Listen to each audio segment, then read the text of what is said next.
bem-vindos! Esse é mais um vídeo dessa série de matérias básicas de direito tributário que a gente está fazendo por conta do home office, do coronavírus, de tudo que está acontecendo no mundo, compartilhando com você um pouquinho dos nossos saberes, mas também aproveitando para otimizar as nossas aulas, não é isso?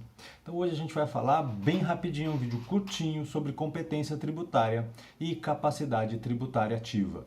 São duas coisas que a gente não pode confundir e que, às vezes, quando a gente lê numa questão ou quando a gente pega na vida prática, a gente acaba confundindo um pouquinho, não é mesmo?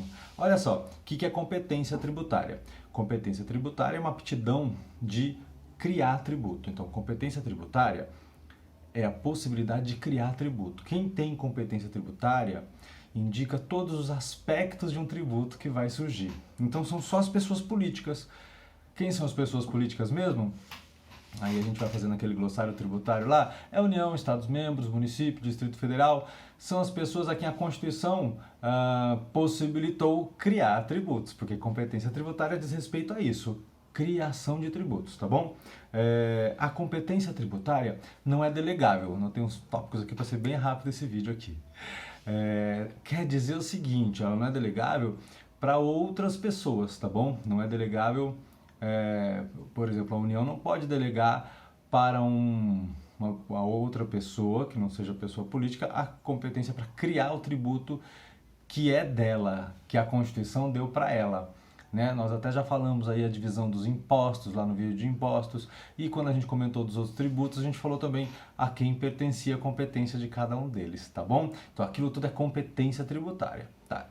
Ela não é delegável, mas a capacidade tributária ativa é delegável. Então, olha só, e é aí que gera um pouquinho de confusão.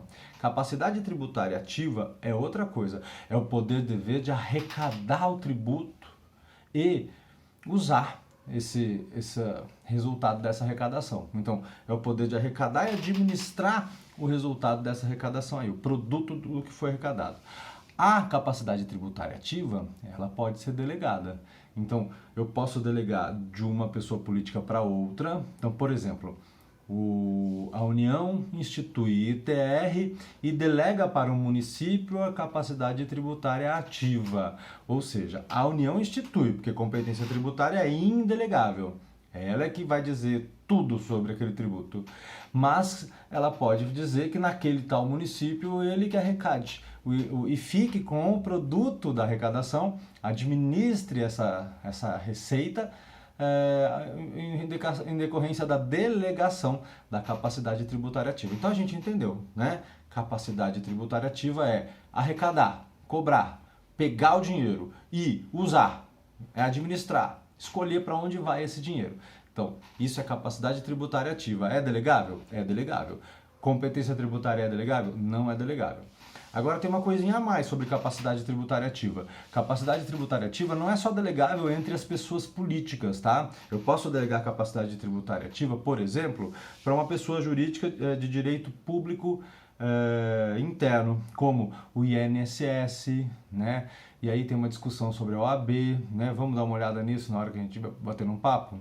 E é uma delegação de competência de capacidade tributária ativa para uma pessoa jurídica de direito público interno? Vamos ver lá, vamos dar uma estudada nisso aí.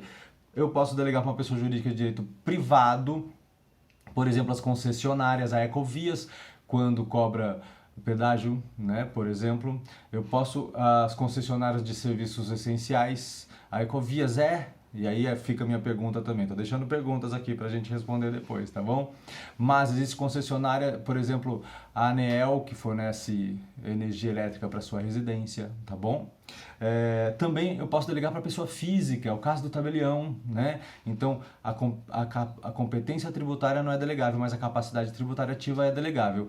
E a capacidade tributária ativa pode ser delegada para uma outra pessoa política, então eu dei o exemplo da União delegando para o município, ou ela pode ser delegável para uma pessoa jurídica de direito público, uma pessoa jurídica de direito privado ou até uma pessoa física. Nesses três últimos casos, pessoa jurídica de direito público, pessoa jurídica de direito privado, pessoa física, a gente chama isso de parafiscalidade, tá bom? Porque eu estou delegando a capacidade de arrecadar o tributo e de administrar a receita dessa arrecadação, tá bom? Então olha só, Quem tem competência tributária sempre tem capacidade tributária ativa. Quem pode criar o tributo sempre pode arrecadar e ficar com o produto dele, o resultado dele, administrar aquele dinheiro, aquela receita. Então, quem tem competência tributária sempre tem capacidade tributária ativa, mas quem tem capacidade tributária ativa nem sempre tem competência tributária. Isso é importante porque às vezes a pessoa que arrecadou o tributo do contribuinte, a pessoa que administrou aquela receita, não pode criar, modificar, não pode alterar a alíquota, não pode alterar nada em relação àquele tributo. Vocês entenderam isso? Ficou bem claro? Eu espero que sim. Algumas características para a gente fechar esse vídeo da competência tributária ativa. Então, primeiro, privacidade ou exclusividade, ou seja, privacidade porque é privativo, ou exclusividade quer dizer que ela exclui as outras pessoas. A competência tributária, estou falando da competência agora, a capacidade de criar o tributo, ela não pode ser exercida de forma concorrente. Então, se a União exerce, se é da União a competência, é só dela. Aí você fala assim, mas é da União a competência e ela não está exercendo. Imagina, por exemplo, o IGF que está aí, né? Eu vou falar do IGF em várias dessas características hoje. O imposto sobre grandes fortunas, de competência da União. A União não está exercendo. Pode ir lá o Estado membro e a União não está fazendo, deixa eu fazer. Não, gente. Isso é uma ideia que hoje está muito comum, né?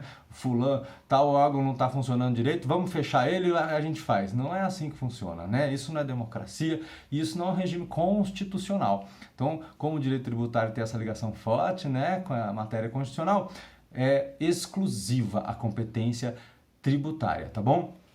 Ela é indelegável também. Né? Ela é indelegável, a gente já falou, não posso delegar, o que eu delego é a capacidade tributária ativa. Ela é incaducável, não caduca. Eu falei do IGF, Imposto sobre Grandes Fortunas, faz 32 anos, este ano faz 32 anos, 32, ele é mais velho que alguns de vocês.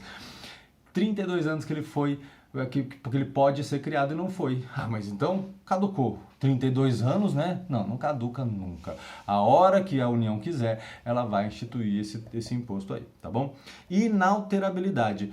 A competência tributária também não pode ser alterada. Então não posso tirar da União e passar para outra pessoa, mas eu também não posso ampliar e também não vou reduzir essa competência tributária, tá bom? Do jeito que ela está criada na Constituição, ela continua valendo. Irrenunciabilidade.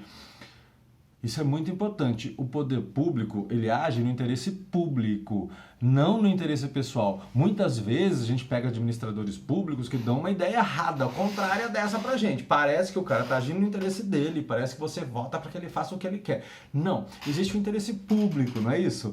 Então, como age no interesse público, ele não pode abrir mão disso. É a mesma coisa do imposto sobre grandes fortunas. Tem que tributar sobre grandes fortunas. Quando não importa, não vai caducar, mas tem que tributar, ele não pode abrir mão, porque há um interesse público sobre isso aí. E a facultatividade.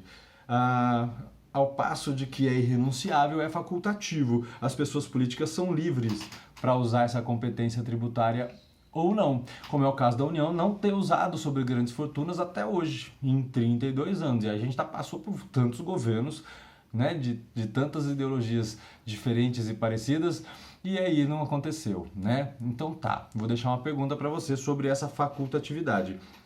Há uma exceção à facultatividade da capacidade tributária ativa, que é em relação ao ICMS. Aí que eu vou pedir, se você é meu aluno, a gente vai conversar com isso na hora que a gente estiver fazendo em tempo real. Se você não é, você pode comentar aqui no vídeo, se de repente você está assistindo nesse momento aqui, e aí a gente tenta conversar por aqui mesmo, tá? Ou estabelece outro canal. Eu quero que você leia o artigo 155, parágrafo 2º, inciso 12, a linha G. 155, parágrafo 2º, inciso 12, a linha G da Constituição Federal. E aí você vai pesquisar sobre essa exceção à facultatividade da capacidade tributária ativa para a gente poder conversar sobre ela, tá bom? Bom, esse foi o vídeo sobre competência tributária, capacidade tributária ativa e eu espero que tenha esclarecido alguma dúvida sua aí. A gente vai conversando, a gente vai se ajudando, porque neste momento é importante fazer tudo que a gente pode. tudo que a gente pode, o que não pode não dá para fazer, tá, gente? E a gente tem que abraçar as pessoas que a gente pode abraçar à distância, tá bom? Então sintam-se abraçados aí e até o próximo vídeo.